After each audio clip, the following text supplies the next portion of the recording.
Citizens of Israel, a year ago we celebrated Sukkot.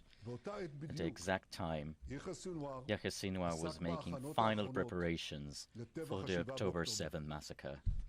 I stand before you today to inform you that Yahya Sinwar has been eliminated. The person who committed the most terrible massacre in the history of our nation since the Holocaust, the mass murderer who murdered thousands of Israelis and kidnapped hundreds of our citizens, was eliminated today by our heroic soldiers. And today, as we promised to do, we came to account with him. Today, evil has suffered a heavy blow, but the task before us is not yet complete. To the dear families of the hostages, I say, this is an important moment in the war. We will continue with all our strength until the return home of all of your loved ones, who are our loved ones. This is our highest commitment. This is my highest commitment. And to the resident of Gaza I say, Sinwar ruined your life. He told you he was a lion, but in reality he was hiding on a dark den, and he was killed when he fled in a panic from our soldiers. His elimination is an important landmark in the decline of the evil rule of Hamas. I would like to say again, in the clearest way, Hamas will no longer rule Gaza. This is the beginning of the day after Hamas. And this is an opportunity for you, the resident of Gaza, to finally break free from its tyranny. I call on everyone who holds our hostages. I call on whoever lays down his weapon and return our hostages, we will allow him to go out and leave. And in the same way I say, whoever harm our hostages, blood on his head, we will reckon with him.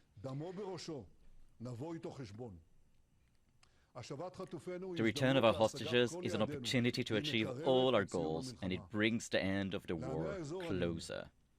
To the people of the regions, I say, in Gaza, in Beirut, throughout the entire region, the darkness recedes and the light rises. Def, Hania, Sinwar, Nasrallah, Mohsen, Akil, and many of their associates are gone. I'm calling you, people of the region. We have a great opportunity to stop the axis of evil and create a different future, a future of peace, a future of prosperity in the entire region. Together, we can repel the curse and promote the blessing. Now it is clear to everyone, in Israel and in the world, why we insisted on not ending the war, why we did insist, in the face of all the pressures, to enter Rafah, the fortified stronghold of Hamas where Sinwar and many of the murderers hid. I would like to express my deep appreciation to the IDF and Shin Bet fighters and their commanders for their determined and courageous action. There are none better than them. Today we clarified again what happened to those who hurt us. Today we once again showed the world the victory of good over evil. But the war, my dears, is not over yet. And it is difficult, and it exacts heavy prices from us. I wish to express my condolences from the bottom of my heart to the families who lost their loved ones. I want to hug the families of our fallen heroes. Their supreme sacrifice, including the last few days, brings us closer to victory. As King David said, I will pursue my enemies and destroy them, and I will not return to their end. Citizens of Israel, we are in the resurrection war.